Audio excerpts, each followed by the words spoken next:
अनिल जी, शिंदे, क्योंकि आप शिंदे गुट से ताल्लुक रखते हैं और जिस तरह से पहले इसे लेकर एक सवाल जो उठता था कि भाई असली ठाकरे का जो ब्रांड है वो किसके साथ जुड़ा हुआ है, आखिरी असली जो बाला साहेब ठाकरे की जो विरासत है वो किससे आगे बढ़ाकर ले जा रहा है, इन नतीजों ने कहीं ना कहीं उसका जवाब भी दे दिया है। लेकिन इसके पीछे की वजह आपके मुताबिक क्या है?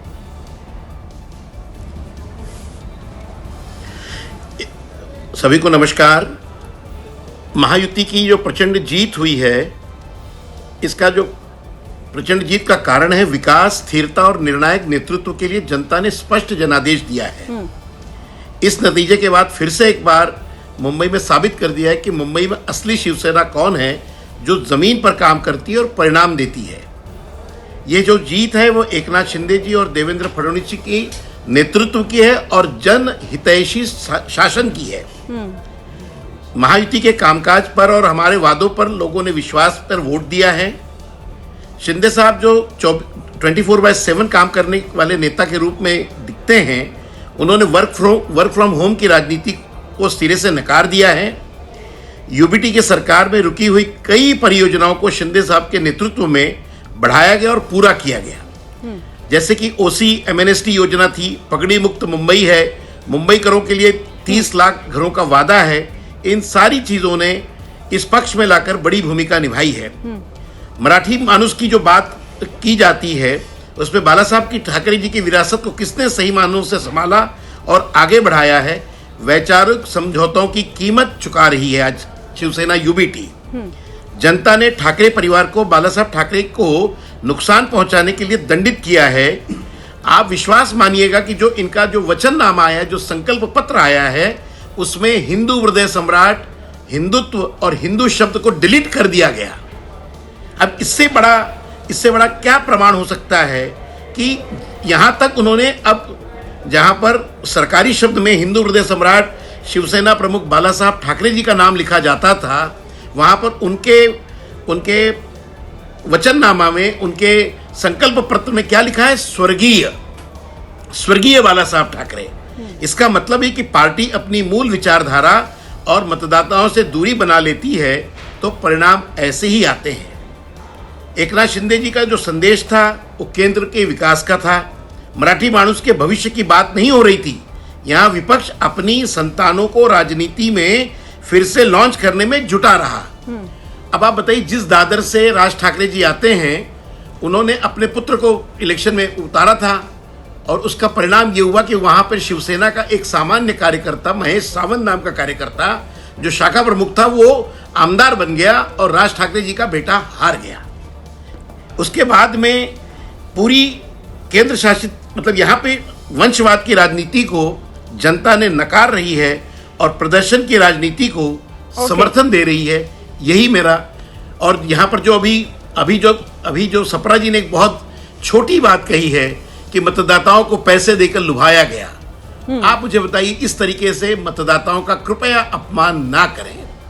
इस तरीके से अपमान करने से, किसी को कटुआ कहने से, किसी को एमआईएम को दूसरी बी टीम कहने से, मुझे लगता नहीं कि ये आपकी अच्छी सोच का ये परिमाण है। यही कांग्रेस हमारे साथ है नहीं, वरना वो इसका जवाब जरूर देते। जब मेंबर ऑफ पार्लियामेंट, ठीक है, वो वोट कटवा की बात कर रहे थे, वो कह रहे थे ये जो बिखराव हुआ ना, उसकी वजह से वोट कटा, फायदा आप लोगों को हो गया, नुकसान उन्हें हो गया। ठीक है, मैं किशोर जी अब आपके पास आती हूँ। ठीक है, एक सेकंड, मैं आऊंगी आपके पास। किशोर जी, जो क्या, देखिए ये वाली जो बात है, इस बात को तो कम से कम आप मानेंगे ना कि ये जो आप लोगों के पास विरासत है, ये वाला मिथक भी टूट गया। एक और मिथक भी कहीं ना कहीं टूट गया है कि मुंबई मतलब ठाकरे ब्रदर्स, ये भी टूटता हुआ दिख रहा है। नहीं, एक बात मैं बता दूं, अनिल को मैंने आज देखा। अनिल बहुत अच्छा वक्ता है और मातोश्री में बहुत ही करीब से रहा हुआ है वो, और उसको सब मालूम है। अब तुलसीदास भोटे जी ने बताया ये सब कुछ कि भाई ठाकरे जी ने ये संवाद करना चाहिए, वो संवाद करना चाहिए। तो मैं तुलसीदास भोटे को बताना चाहता हूँ कि यहाँ अभी वो नहीं है, वो जमाना नहीं है अभी। अब वो जमाना नहीं है जहाँ बाला साहेब ठाकरे और संवाद है। हाँ, मैं अनिल जी की बात से सहमत हूँ कि विनय नहीं है, संपर्क नहीं है, संवाद नहीं है, तो ऐसे वक्त पार्टियां का बदहाली ऐसी होती है। पहले तो विनय आना चाहिए, हाँ, संवाद अच्छा रहना चाहिए, वाणी बहुत ही अभद्र होनी नहीं चाहिए, वाणी में वो होना चाहिए, और आत्मचिंतन के लिए स्कोप चाहिए ना। आप क्या करना चाहते हो, आप क्या कौन सी राजनीति करना चाहते हो। तो हम लोग बहुत भुक्तभोगी है, क्योंकि ये क्वार्टरी बनाना, चमचों को साथ में रहना और सुबह सुबह उठपटांग रास्ते के नाम से संदेश देना, इससे भी हमारे को बहुत ज्यादा महंगा पड़ा है पूरे महाराष्ट्र में।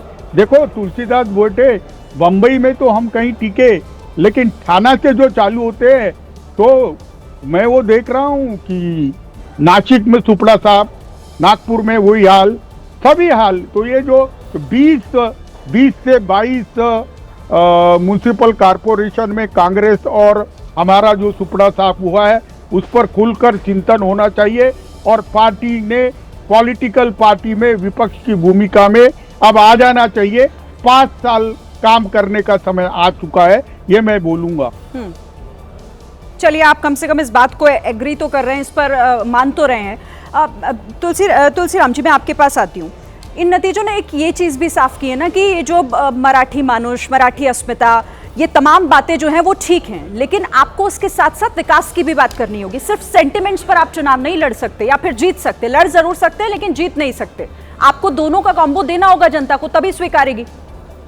देखिए, वैसी कोशिश तो दिखाई दी, लेकिन एक बात भी उतनी ही सच है कि महाराष्ट्र हो या कोई और प्रदेश, मुंबई हो या कोई अन्य महानगर, हमारे यहाँ चुनाव डेवलपमेंट के एजेंडे पे नहीं होते। दुर्भाग्य से हमारे वोटर्स भी भावनिक मुद्दे जो होते हैं, इमोशनल इश्यूज, उसको जितना महत्व देते उतना इन मुद्दों को देते नहीं है। हालांकि इस चुनाव में भारतीय जनता पार्टी ने इमोशंस के साथ साथ डेवलपमेंट का भी एजेंडा रखा। जिस तरह से प्रेजेंटेशन, जिस तरह से देवेंद्र जी ने इंटरव्यू दिए थे, उसमें वो बात साबित हो रही थी।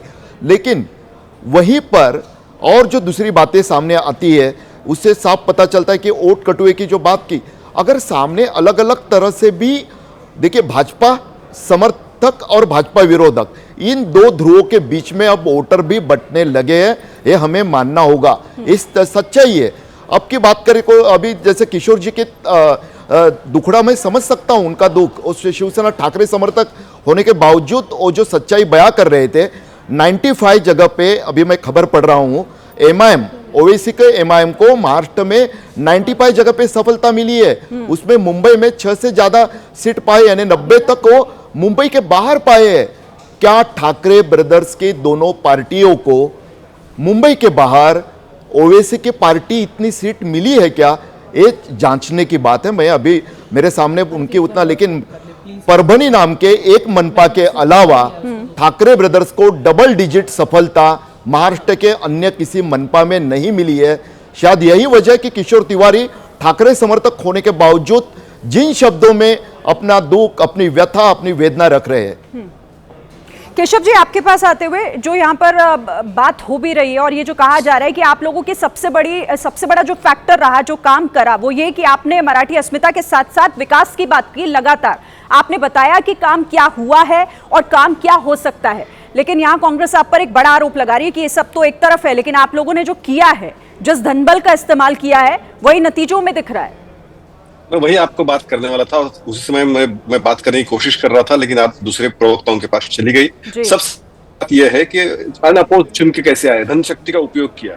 मैं थोड़ा फैक्चुअल पे बात करता हूं। मुझे ज्यादा अच्छा लगता है कि इस देश में 334 MP MLA अनअपोज चुन के आए।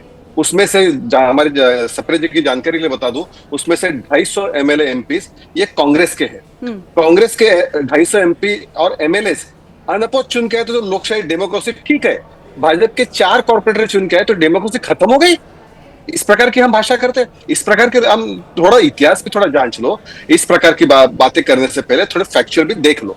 नंबर 2, एमआईएम के बारे में बहुत चिंता की। एमआईएम बी टीम है, बीजेपी की अमुक है। एमआईएम को महाराष्ट्र में लाया किसने? मैं फिर और फैक्चुअल बात करता हूँ। 2012 में नांदेड़ कॉर्पोरेशन इलेक्शन में जब हुआ था, नांदेड़ कॉर्पोरेशन इलेक्शन में एमआईएम का सपोर्ट लिया था पहली बार कांग्रेस ने। उसके पहले हैदराबाद में एमआईएम के साथ अलायंस हुआ था कांग्रेस का। जो सत्ता के लिए किसी भी हालत में जा सकते हैं, वो आज बात करें। चलो 2012 की बात तो पुरानी हो गई, चलो 2022 में आते हैं। 2022 में जब संजय राउत और कांग्रेस महाविकास आघाड़ी की सरकार थी, यहाँ संजय राउत राज्यसभा के लिए खड़े थे, तो राज्यसभा इलेक्शन में कांग्रेस का भी उस समय था, उस समय एमआईएम ने खुलेआम महाविकास आघाड़ी को सपोर्ट किया था। तब संजय राउत को उनका वोट लेते समय ये याद नहीं आई? तब उस समय सब कुछ अच्छा चल रहा था। जब आपकी बात आप करते हो तो सब ठीक होता है, दूसरे तरफ कुछ हुआ तो बिल्कुल वो गड़बड़ हो गई। मैं फैक्चुअल बात कर रहा हूँ, मैं फिगर डेट सारे मैं बोल रहा हूँ। नंबर 2, नंबर 3, तीसरी बात जो बताई इलेक्शन कमीशन के बारे में, ये क्या शाही लगाई, वो पूछ गई, ये क्या पहली बार? ये भी अभी चलो इसके बारे में बात करते। मैं समर्थन नहीं करता इस शाही का, जो यानी कि इलेक्शन कमीशन की गलती हो तो गलती हुई है, लेकिन ये डिसीजन हुआ कब था? 2012 नागपुर कॉर्पोरेशन के इलेक्शन में पहली बार कांग्रेस राष्ट्रवादी की महाराष्ट्र में सरकार थी, तब ये डिसीजन हुआ था और मार्कर पेन तब से यूज किया जा रहा है, तब ठीक रहा था।